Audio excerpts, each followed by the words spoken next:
Take a breath right now, that air moving through your lungs. Some of the oxygen in it was made by a tree you'll never see in a forest you'll never visit. You didn't ask for the exchange, it just happened the way it's happened every single breath you've ever taken. Now imagine that exchange stopping. Every forest on Earth gone overnight. What actually happens next? Not what you'd expect, not fire, not silence, not some dramatic ending. Something slower, something stranger, and something that starts of all places underground. Picture the moment first. One morning, every tree on the planet simply isn't there anymore. The Amazon gone, the boreal forests stretching across Russia and Canada gone, the rainforests of Congo and Indonesia gone, no smoke, no explanation, just empty ground where roots used to hold everything together. What would you notice first? Probably not what you think. The air wouldn't change instantly. That's the part almost nobody predicts correctly. Forests are often called the lungs of the earth, but that phrase oversells what they actually do for your next breath. Most of the oxygen you're breathing right now didn't come from trees at all. It came from the ocean, from tiny organisms called phytoplankton, quietly performing photosynthesis in water you'll never touch. So the sky wouldn't instantly turn unbreathable, but something else would begin almost immediately, and it would be far harder to undo. The ground would start to move. Tree roots do something most people never think about until they're gone. They hold soil in place like a net woven through the earth, invisible until it's ripped away. Without that net, rain stops soaking in gently. It runs, it floods. Hillsides that stood still for centuries begin sliding into valleys within a single storm season. This isn't speculation. It's already happened in miniature wherever forests have been stripped from steep terrain. Remove the roots and gravity finally gets its way. Now here's where the story gets genuinely strange, because the most important thing forests do isn't visible from above ground at all. Ecologist Suzanne Simard spent decades studying something most people assumed didn't exist. A hidden network of fungi threading through forest soil, connecting the roots of different trees together, even different species. She called it the wood wide web, and her research showed something remarkable. Trees use this fungal network to share resources. A larger, healthier tree can send carbon to a struggling seedling nearby, through connections invisible to anyone standing above the surface. Forests, it turns out, aren't just collections of individual trees competing for sunlight. They're communities, quietly cooperating underground in a language made of chemical signals instead of words. So what happens when that network disappears everywhere all at once? The soil itself starts to change. Fungi, bacteria, insects, all of it depends on a slow drip of organic material falling from the canopy above, leaves, bark, fallen branches, decomposing into nutrients that keep the entire underground system alive. Cut off that supply overnight and the soil doesn't just sit there empty.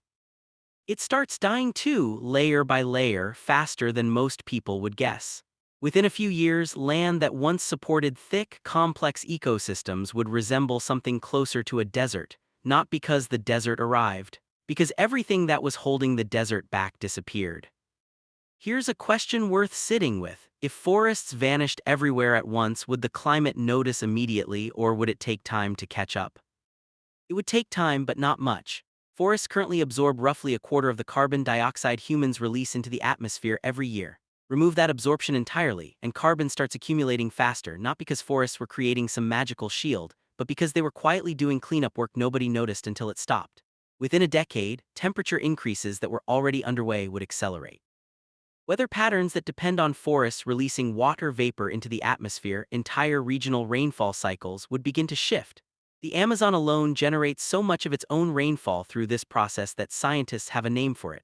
Flying rivers, invisible currents of moisture moving through the sky, entirely dependent on the trees below them existing in the first place. Remove the trees, and the rivers in the sky stop flowing too. This is where biologist E.O. Wilson enters the story, because he spent his career trying to answer a question most people assume has an obvious answer. How many species actually depend on forests to survive? His research suggested something staggering. More than half of all known species on Earth live in forests, and countless more haven't even been discovered yet, hidden in canopies that took millions of years to develop this kind of density and complexity. Wilson argued that losing forest ecosystems wouldn't just eliminate individual species. It would collapse entire webs of relationships that took evolutionary timescales to build, relationships between pollinators and flowering plants, between predators and prey, between fungi and roots, most of which humans don't fully understand even now. If every forest disappeared overnight, we wouldn't just be losing trees. We'd be losing an encyclopedia of biology we hadn't finished reading yet. So where does that leave the animals? Some would adapt briefly. Grassland species might expand into former forest zones, but most forest-dependent species, from insects to birds to primates, would face something closer to immediate collapse because their entire survival strategy depended on a structure that no longer existed. Habitat loss doesn't give species time to reconsider their evolutionary choices. It just removes the stage they were performing on. Humans wouldn't be exempt from this either, and this is the part that rarely gets discussed honestly. Roughly 1 billion people worldwide depend directly on forests for their livelihoods, whether through timber, food, medicine, or simply the water cycles forests help regulate. Kenyan environmentalist Wangari Maathai spent decades documenting this reality up close, founding the Green Belt movement after watching deforestation directly cause water shortages, soil erosion, and fuel scarcity in communities across Africa. Her argument was strikingly practical, stripped of sentimentality. Forests weren't just beautiful. They were infrastructure doing invisible labor that kept entire regions livable. Remove that infrastructure and the consequences don't stay contained to nature documentaries. They show up in food prices, in water access, in whether a family can find firewood for the coming winter. Would society even survive the transition period, or would it fracture immediately under the strain? Probably somewhere in between, and slower than a disaster movie would suggest. The global economy would face immediate shocks. Timber industries collapse instantly. Agriculture in regions dependent on forest-regulated rainfall would face sudden, unpredictable droughts. Medicine would lose access to plant compounds that took millions of years to evolve, many of which haven't even been cataloged yet, sitting quietly in canopies that took centuries to grow and can't simply be regrown on demand. You can replant a tree in a season. You cannot replant an ecosystem in one. That distinction matters more than almost anything else in this whole thought experiment. A tree is a single organism. A forest is a relationship between millions of organisms built up over centuries of small, specific adaptations to each other. Plant a sapling in bare soil today, and in 50 years you'll have a tree. But you won't have a forest, not in any meaningful sense, because the fungal network Simard studied take decades to establish. The species diversity Wilson documented takes centuries to accumulate. The soil complexity that took millennia to form doesn't come back just because seeds were planted in the right spot. So even if humanity immediately began replanting everything, everywhere, starting the very next day, what would actually come back? Something certainly. Green would return to bare hillsides. Saplings would grow into young trees within a generation. But the wood wide web, the ancient soil fungi, the slow-growing hardwoods that took 500 years to reach their current height, none of that returns on a human timescale. What grows back would be a much simpler system, missing most of the species that used to call the old forest home, missing the deep cooperative relationships that took millennia to develop in the first place. This raises an uncomfortable question. If forests can vanish in a single catastrophic moment but only return across centuries, does that mean the relationship between humans and forests has always been asymmetric, that we can destroy in years what took nature millennia to build? The honest answer is yes, and it's already happening in slow motion, just not everywhere at once.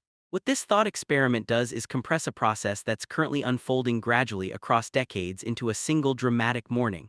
The mechanisms are identical either way. Soil erosion, carbon release, species collapse, water cycle disruption. The only difference is speed.